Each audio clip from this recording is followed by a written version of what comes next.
우리는 계속적으로 요한계시록을 하고 있습니다. 여러분, 지난주에 우리는 버가모 교회에 대해서 얘기했는데, 버가모 교회는 칭찬과 책망을 동시에 받는 교회였습니다.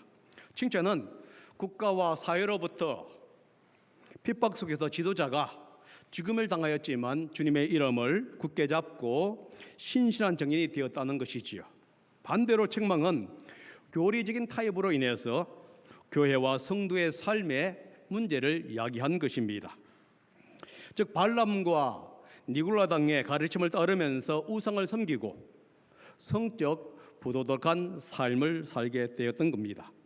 두아디라 교회도 비슷한 책망과 칭찬을 지금 받고 있습니다. 이 칭찬과 책망이 버가모 교회의 것과 비슷하지만은 그 내용 면에서, 그 배경에서 약간의 차이가 있습니다. 버가모 교회는 정부와 사회의 압력과 핍박으로 인한 교리적인 타입이었다고 한다면은, 두아디라 교회는 경제적인 이유 때문에 교리적으로 타협하는 교회입니다. 오늘 저는 경제적인 현실이냐 예수님이냐 하는 제목으로 말씀을 전하기를 원합니다.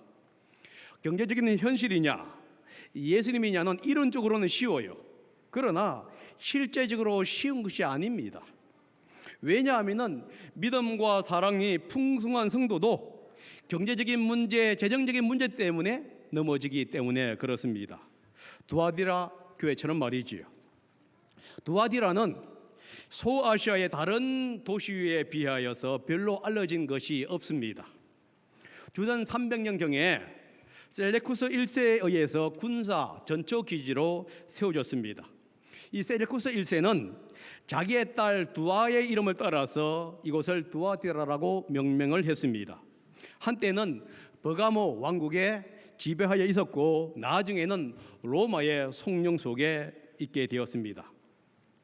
두아디라는 버가모와 사대를 연결하고 있는 도로의 중간에 위치해 있는 도시이기 때문에 교통의 요지였습니다. 그래서 상업적으로 중요한 도시였습니다. 구두를 만들고 수선하는 직업, 물감을 만들고 염색하면서 판매하는 직업들, 금속으로 물건을 만드는 직업, 도자기 기술, 그리고 빵 제조업 등 다양한 산업이 발달된 도시였습니다. 그리고 은행과 같은 금융이 발달된 금융 도시이기도 했습니다. 이 도시의 주산물은 직조와 염색 그리고 화폐를 만드는 산업이었습니다. 그래서 두아디라는 로마 글라우디오 황제 때에 자신의 화폐 단위를 가지고 있는 정도로 번성했던 이 도시였던 것이었어요. 두아디라의 수호신은 아폴로입니다. 아폴로는 제우스 신의 아들이면서도 태양신으로 알려졌습니다. 이 두아디라에서는 황제 숭배 사상이 별로 없었는데 이유는 뭐냐? 이 아폴로 신이 황제의 수호신이었기 때문에 그렇습니다. 로마 그리고 그리스 시대에 대부분의 도시들은 이 조합을 중심으로 해서 움직여졌는데 두아디라는 특별히 길드라고 하는 이 무역 조합이 유명합니다. 이 길드 조합은 오늘날 이렇게 볼 수 있습니다. 중소기업의 협의회 아니면은 소상인 연합회와 같은 이 기업들의 연합체입니다. 뿐만 아니라 노동조합과 같은 노동이라든가 직업장인들의 연합체와 같은 것들을 가리켜서 길드라고 불렀습니다. 이 길드는 도시의 정치, 경제, 사회, 종교 생활에 막강한 영향을 끼치다 보니까 시민들은 시민으로서 살아가기 위해서는 이 조합원이 되어야 했습니다. 물론 조합 가입은 의무는 아니었어요. 그러나 길드에 속하지 않는 노동자는 거의 없을 정도로 모든 이 장사를 하는 사람이라든가 직장인들은 이 길드에 가입을 하게 되었습니다.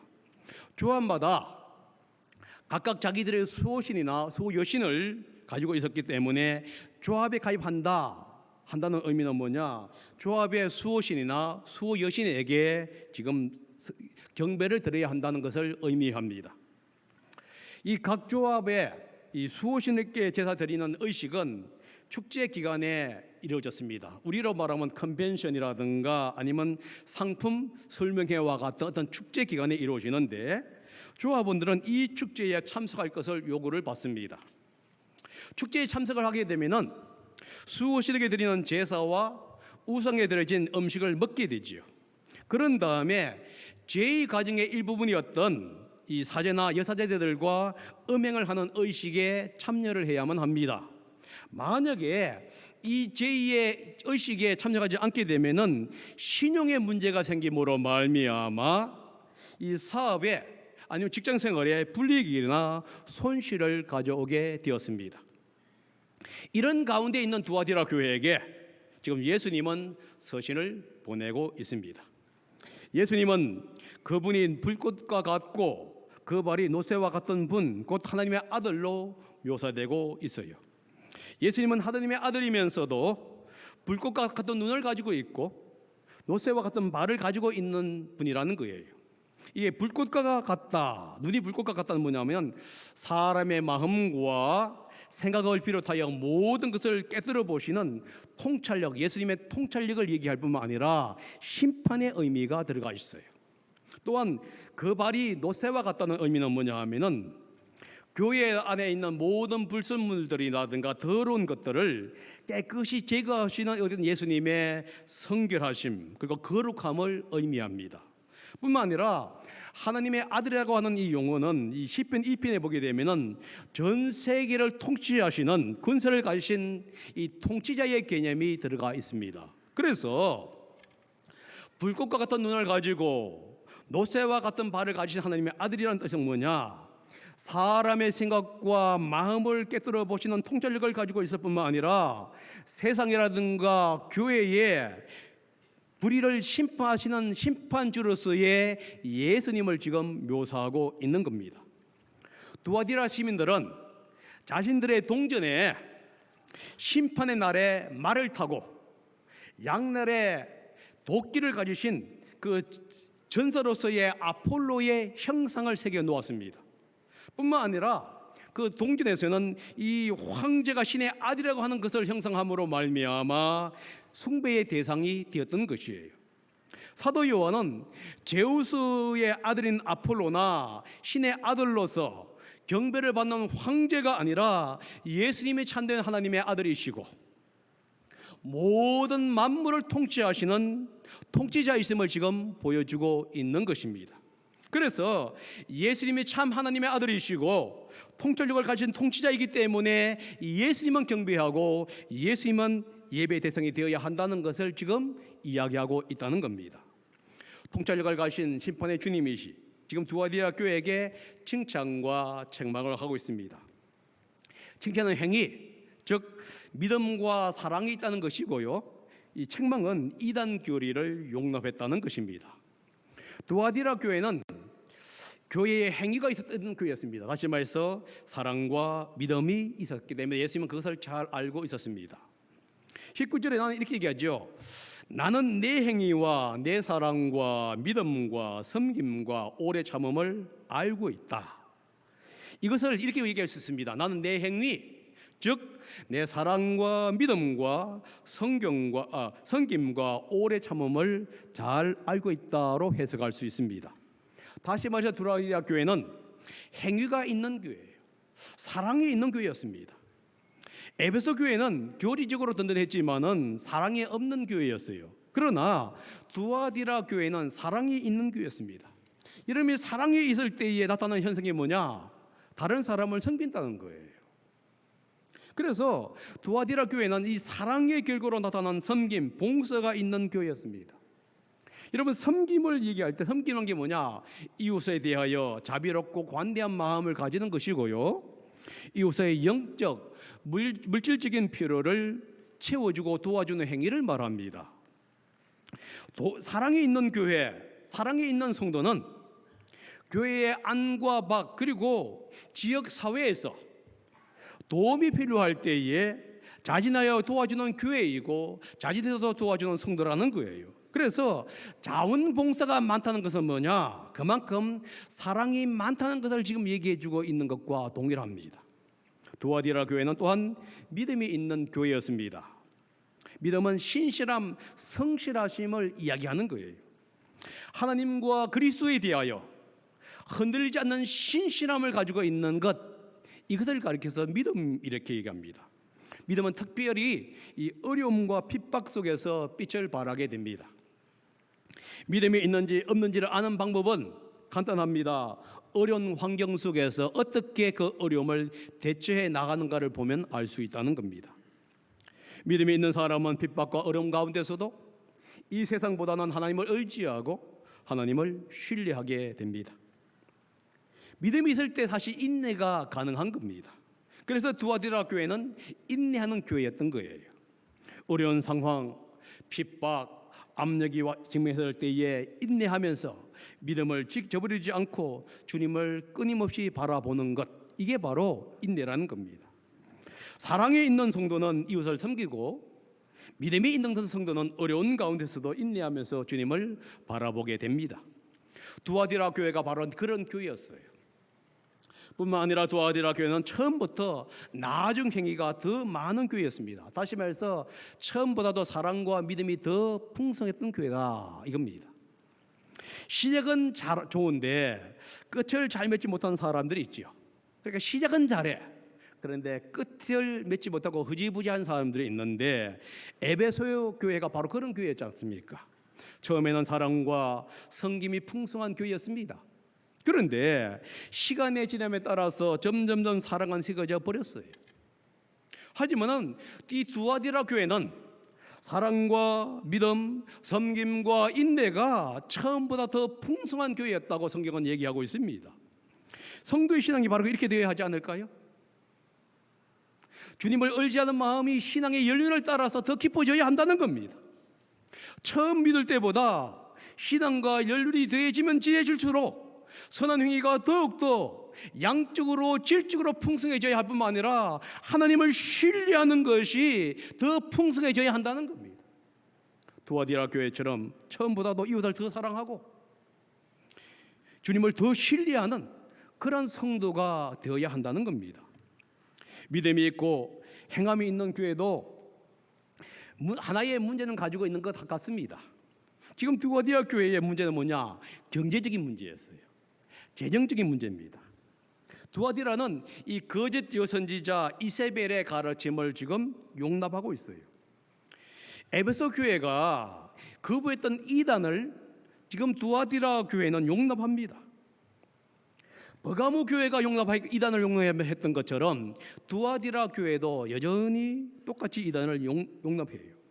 단지 차이점이 뭐라고 그랬죠? 버가모 교회는 사회나 국가의 압력 때문에 그랬다고 한다면은 이 두아디라는 경제적인 압력, 직장의 압력 때문에 교리적으로 이탈해 버린 거예요. 이세벨은 두아디라 교회의 지도자 중에 하나였습니다. 스스로 예언자라고 자처하는 것으로 보아서 그녀는 자신이 하나님으로부터 특별한 계시를 받았다고 주장한 것 같습니다. 초대교회는 선지자는 당대의 청중들, 교회 성도들에게 하나님의 말씀을 선포할 수가 있었습니다. 여기에서는 여성들도 가능했고 남성들도 가능했습니다. 그녀는 아마 예언의 은사가 있었던 것 같아요.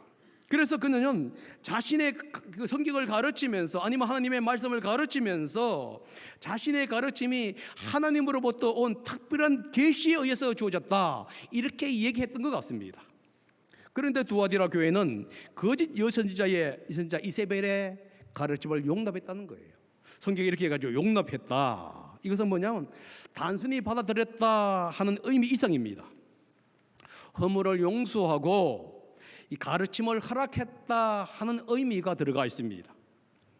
교회를 파괴하는 치명적인 이세벨의 이단 교리에도 불구하고 적극적으로 반대해야 했습니다. 그런데 오히려 이세벨을 용납할 뿐만 아니라 이세벨이 가르치는 것을 지지했다 하는 의미가 들어가 있습니다. 그러면 거짓 여선지자 이세벨의 가르침은 무엇이었을까요? 그것은 뭐였냐면 길드라고 하는 조합의 회원으로 가입하는 것과 관련이 있었다는 거예요. 두아디라 시민들은 생계를 꾸리기 위해서는 길드 조합의 회원으로 가입하는 것이 필수 요건이었어요. 그런데 그리스도인들은 이 길드 조합에 가입하는 순간에 이 축제에 참석함으로 하고 우상 숭배뿐만 아니라 간음하는 것들을 참여해야 하기 때문에 믿음을 타입하는 것으로 그들은 바라보았고 가입하지 않았던 거예요. 가입하지 않고 거부할 때마다 믿지 않는 시민들의 분노는 불같이 일어나게 되었던 거예요. 그것은 곧 경제적인 불이익으로 다가오게 됩니다. 직장을 잃어버리거나 아니면 사업에 거래처가 끊기는 일들이 벌어지게 되었습니다. 그러자 두아디라 성도 중 일부는 자기의 생존 기반을 잃어버리지 않기 위해서 어쩔 수 없이 길드라고 하는 조합에 가입할 수밖에 없게 되었고, 조합의 수신에 어떤 제사 의식이라든가 부도덕한 관행에 참석할 수밖에 없게 되었던 겁니다. 이세벨은 성도들에게 길드라고 하는 조합에 가입하고 축제에 참석해도 된다고 얘기한 겁니다. 조합에 가입하고 축제에 참석하는 것은 신앙의 문제가 아니라 사회 활동의 하나로 간주하라고 가르친 거예요. 직장인의 하나의 의무고 임무다. 그러므로 신앙과 관계없으니까 가입해라, 이렇게 가르친 거예요. 이렇게 가르침을 하게 된 배경에는 바울의 가르침에 대한 오해에서 비롯이 되었습니다. 바울은 그리스도인의 자유를 얘기하면서 우상은 아무것도 아니다, 그렇기 때문에 음식을 먹고 안 먹는 것은 중요한 것이 아니라 오히려 형제를 배려하는 것이 중요하다고 가르쳤습니다. 그런데 이런 지난주에 되겠듯이 버가목에도 그렇고 이 발람이라든가 니고라랑도 똑같이 바울의 사상을 가지고 얘기했던 것처럼 이 이세벨도 똑같이 바울의 사상을 얘기하는 겁니다. 여러분 성경을 한번 고린도전서 8장 4절 그리고 8절을 한번 읽어보겠습니다. 시작. 우상에서 바친 고기를 먹는 것 이를 두고 말하면 세상의 우상이라는 것은 아무것도 아니고 오직 하나님 한 분밖에는 신이 없습니다. 그러나 우리를 하나님 앞에 내세우는 것은 음식이 아닙니다. 음식을 먹지 않는다고 해서 손해볼 것도 없고 먹는다고 해서 이로울 것도 없습니다. 바울이 이렇게 얘기하지 않습니까? 우상은 아무것도 아니다. 그러므로 우상 제물을 먹는 것, 안 먹는 것 이게 아무것도 의미가 없다. 단지 형제를 세우기 위해서는 안 먹겠다, 이런 쪽으로 바울이 얘기한 겁니다. 그런데 이스라엘은 뭐냐? 바울의 의도와 다르게 해석한 거예요. 야, 바울이 얘기했지 않느냐? 우상은 존재하지 않는다. 그렇게 아무것도 아니라고 한다면은 우상을 섬기는 축제에 참석해서 함께 먹는 것 아무런 문제도 없다. 이건 아무것도 아니다. 이렇게 가르쳤다는 거예요. 이세벨의 영향을 받은 성도들은 부담 없이 길드에 가입하게 되고 우상 제물과 음란 의식에 참여하게 됩니다. 안 그래도 감격하고 싶어요. 신앙 때문에 못하는 거예요. 그런데 교회의 지도자 중에 한 명이 뭐냐면 가입해도 된다. 그것은 직장의 의무다. 이렇게 얘기하니까 얼마나 시원하겠습니까? 그러니까 상당수가 너다 나도 가입을 하면서 된 거예요. 그러므로 말미암아 신앙적인 문제를 일으키게 되었고 그 결과 그리스도인의 삶에도 문제가 형성되게 된 겁니다. 왜냐하면 새로운 생각해 보세요. 성적 음란에 빠지는데 문제를 당하지 않는 가정은 어디에 있겠습니까? 여러분, 잘못된 교리는 잘못된 행실을 낳는다는 것을 우리는 알아야 한다는 겁니다. 두아디라 교회는 이웃을 사랑하고 섬기는 교회였습니다. 그러자 이세벨이 이렇게 합니다. 이웃을 사랑하고 섬기기 위해서는 물질이 필요한데 물질을 위해서라도 길드라고 하는 조합에 가입해야 한다. 얼마나 멋있는 얘기죠. 먹고 살려고 하면은 당연히 가입해야지. 그러면서 두아디라 교회의 사랑과 믿음을 칭찬하면서 교류적으로 타입할 수 있는 씨를 지금 계속적으로 뿌리고 있는 것입니다. 그런데 더 큰 문제는 무엇이냐? 두아디라 교회가 거짓 가르침을 제공하는 이세벨과 그녀를 따르는 무리를 제재하거나 추방한 적은 없다는 거예요. 여기에서 문제가 형성되기 시작했습니다. 그러자 예수님은 이세벨에게 이제 회개할 기회를 줍니다. 그런데 그녀는 거절하죠. 21절에 그 얘기합니다. 제가 같이 읽어봅니다. 시작. 나는 그에게 회개할 기회를 주었으나 그는 자기 음행을 회개하려 하지 않았다. 여기서 회개할 기회를 주었다. 이게 뭐냐? 부정과거형이에요. 이것은 뭐냐면 문법적으로 한 번에 일어난 사건을 얘기할 뿐만 아니라 강조할 때에 이것을 사용합니다. 반면에 회개하지 않았습니다. 이거 할 때는 이게 현재형입니다. 부정과거형이 뭐냐? 하나님이 회개할 기회를 주었다. 주었다는 것에 강조하고 있는 거예요. 하나님은 주었다는 거예요. 뭐 하기 위해서요? 회개할 수 있는데. 그런데 현재형은 뭐냐? 계속 거절한 거예요. 다시 말해서 하나님은 이세벨에게 회개할 기회를 줄 때마다 이세벨은 계속 그 하나님의 기회를 거절하고 거부했다 하는 의미가 들어가 있습니다. 하나님이 주시는 기회를 계속 거절하면 하나님은 어떻게 하시죠? 당연히 이제 심판을 하게 되는 겁니다. 그게 어디 나왔느냐? 22절과 23절입니다. 한번 읽어봅니다. 시작. 보아라, 나는 그를 병성에다 던지겠다. 그와 더불어 간음하는 자들도 그와의 행위를 회개하지 않으면 큰 환난을 당하게 하겠다. 그리고 나는 그의 자녀들을 반드시 죽게 하겠다. 그러면 모든 교회는 내가 사람의 생각과 마음을 살피는 분임을 알게 될 것이다. 나는 각 사람에게 그 행위대로 갚아주겠다. 성경이 이렇게 얘기합니다. 하나님은 이세벨을 병상에 던지겠다. 이세벨이 스스로 뭐였습니까? 우상의 침대에서 이방 신들과 사제들과 함께 뒹굴었단 말입니다. 음행을 저질렀어요. 그리고 자신을 따르는 신도들에게도, 성도들에게도 뭐라 했느냐? 자신처럼 해라. 전혀 관계없다. 그러자 예수님께서 기회를 줍니다. 근데 계속 기회를 거절하죠. 그러니까 하나님께서 뭐라 합니까? 그래, 그러면은 내가 다른 침대를 줄게. 그 침대가 뭐냐? 고통의 침대, 질병의 침대예요. 성적 타락하게 되면 당연히 오는 게 무슨 질병이겠죠? 성적으로 오는 질병이 아니겠습니까? 그러니까 그런 질병을 준다는 얘기예요. 그런데 성경에서 때때로 질병을 얘기할 때에 하나님의 심판과 관련이 많아요. 예를 들면 욥의 세 친구가 욥의 고난과 질병을 뭐라고 했습니까? 하나님에 대한 죄의 결과라고 얘기한 겁니다. 그러니까 이런 의미에서 보았을 때 하나님이 그녀를 질병의 침대로 던졌다. 이게 뭐냐? 하나님께서 그에게 끊임없이 심판을 주겠다. 이런 의미가 지금 포함되어 있는 것을 우리는 알 수가 있습니다.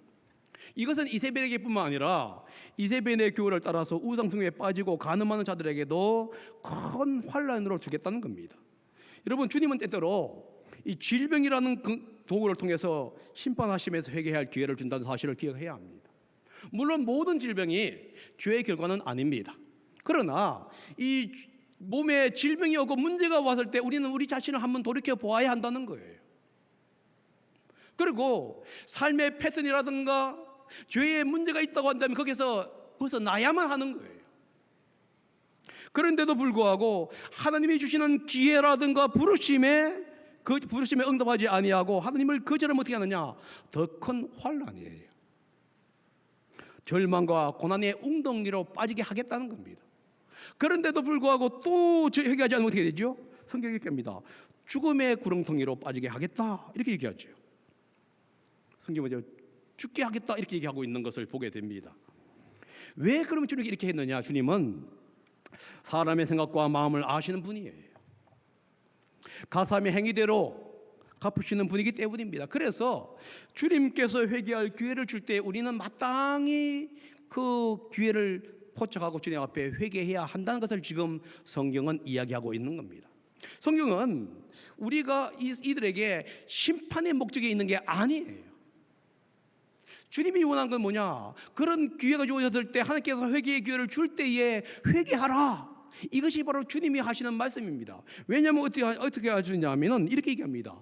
이세벨의 교훈을 따르지 않고 죄를 지지 않는 사람이 있었는데 그들에 대해서 뭐라고 있죠? 다른 것은 요구하지 않고 충성을 요구하고 있기 때문에 그렇습니다. 여러분 24절과 25절인데요. 한번 읽어봅니다. 시작. 그러나 두아디라에 있는 사람들 가운데서 그의 가르침을 받아들이지 않는 사람들, 곧 사단의 깊은 흉계에 물들지 않는 사람들인 너희 남은 사람들에게 내가 말한다. 나는 너희에게 다른 짐을 지우지 않겠다. 다만 내가 올 때까지 너희가 가지고 있는 그것을 굳게 붙잡고 있어라. 신실한 성도에게 요구하는 것은 그들의 행위, 즉 사랑과 믿음, 섬김과 인내를 끝까지 붙잡으라는 거예요. 언제까지요? 주님이 오실 때까지. 주님이 오실 때까지 계속적으로 사랑과 믿음을 붙잡으라는 겁니다. 그리고 사랑과 믿음의 결과로 나오는 섬김과 인내의 삶을 살아가라는 겁니다. 그러면 뭘 주겠다고요? 상을 주겠다는 거예요. 다시 말해서 경제적인 이유로 신앙의 타입을 한 사람들은 회개해야만 하고, 반대로 경제적인 어려움 속에서도 하나님에 대한 믿음과 사랑을 지키는 성도들은 계속 그렇게 하라는 겁니다. 그러면 하나님께서 반드시 상을 주겠다고 얘기하고 있습니다. 무슨 상이지요? 두 가지 상입니다. 하나는 만국을 다스리는 상이고, 다른 하나는 새벽별을 받게 되는 상이에요. 26절과 28절입니다. 한번 읽어봅니다. 시작. 이기는 사람 곧 내 일을 끝까지 지키는 사람에게는 민족들을 다스리는 권세를 주겠다. 그는 쇠 지팡이로 그들을 다스릴 것이고 민족들은 마치 질그릇이 부서지듯 할 것이다. 이것은 마치 내가 나의 아버지께로부터 권세를 받아서 다스리는 것과 같다. 여러분, 구약 성경에서 가끔씩요, 이 성도들이 메시아가 왕국 때에 만국을 다스린다는 것을 얘기해 줘요.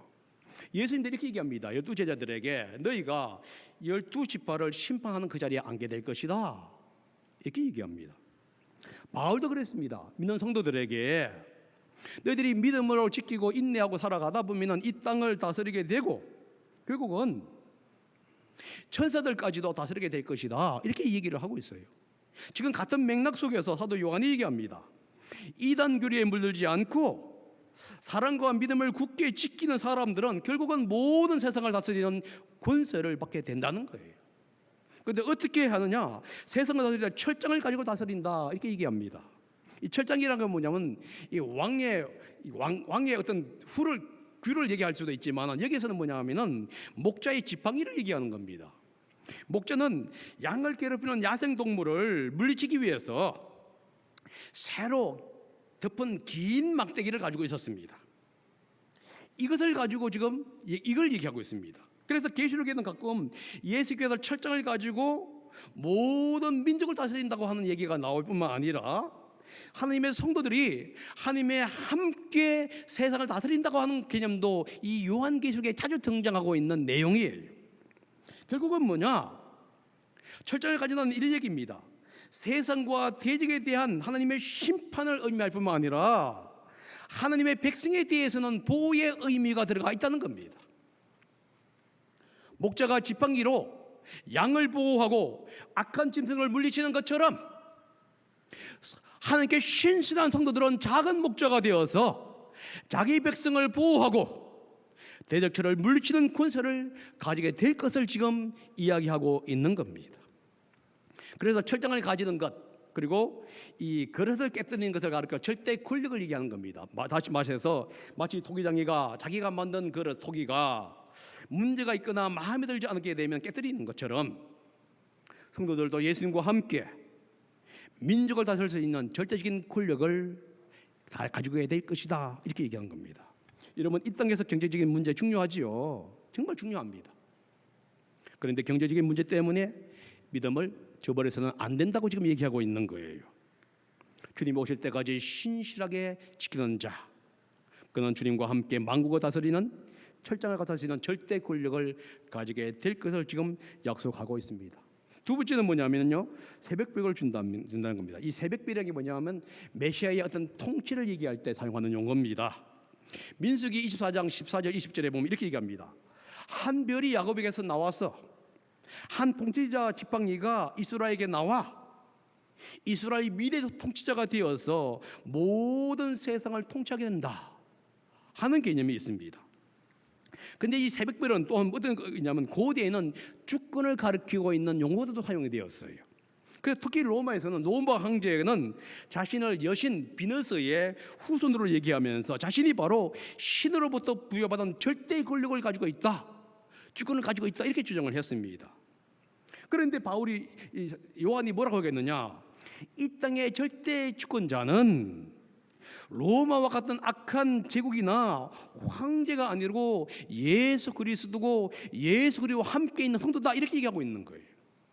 다시 말해서 타협하지 않는 성도들은 주님이 오실 때 주님과 함께 절대 권력을 갖게 될 것이라는 것을 지금 이야기해 주고 있는 것입니다. 그러면서 마지막에 이렇게 얘기하죠. 귀 있는 사랑하는 자들은 성령의 교회들에게 하시는 말씀을 들어야 한다. 아무리 하나님의 말씀을 선포한다 할지라도 듣는 귀 있는 사람만 듣는다는 것을 얘기해 주고 있습니다. 여러분, 오늘날 우리는 두아디라 교회처럼 현실의 문제, 경제적인 문제로 인해서 타협하도록 도전받고 있어요. 과거에도 그렇지만은 현실을 살아가면서 재정이라든가 물질의 무게는 상당합니다. 생활의 모든 것이 물질과 연관이 있기 때문에 그래요. 물질을 제외하고 생각하거나 설명할 수 있는 것은 별로 없어요. 그만큼 물질은 우리와 함께 살아가고요, 우리의 생활 전반적인 부분을 지금 다스리고 있습니다. 그래서 사탄은 물질의 문제를 가지고 그리스도인의 신앙을 협박하거나 유혹한다는 겁니다. 물질이냐 예수님이냐, 이것은 코로나를 겪고 있는 현대인들에게 상당히 중요합니다. 코로나19의 확진자가 많으면요, 직장에서 요구하는 것이 무엇이죠? 직장이냐 예수님이냐 선택해 하지 않습니까? 물론 그들은 직접적으로 요구하지는 않아요. 그런데 간접적으로 다양한 루트를 통해서 하지요. 코로나 가게 되면 자가격리 2주간, 그것도 임금이 없이. 그러면은 여러분들 나올 수 있는 사람이 어디 있겠어요? 한 달간 나오면 2개월 동안 직장 생활을 하고 월급 못 받는데, 그 다음에 교회에 출석했다면 다양한 루트로 지금 핍박하지 않습니까?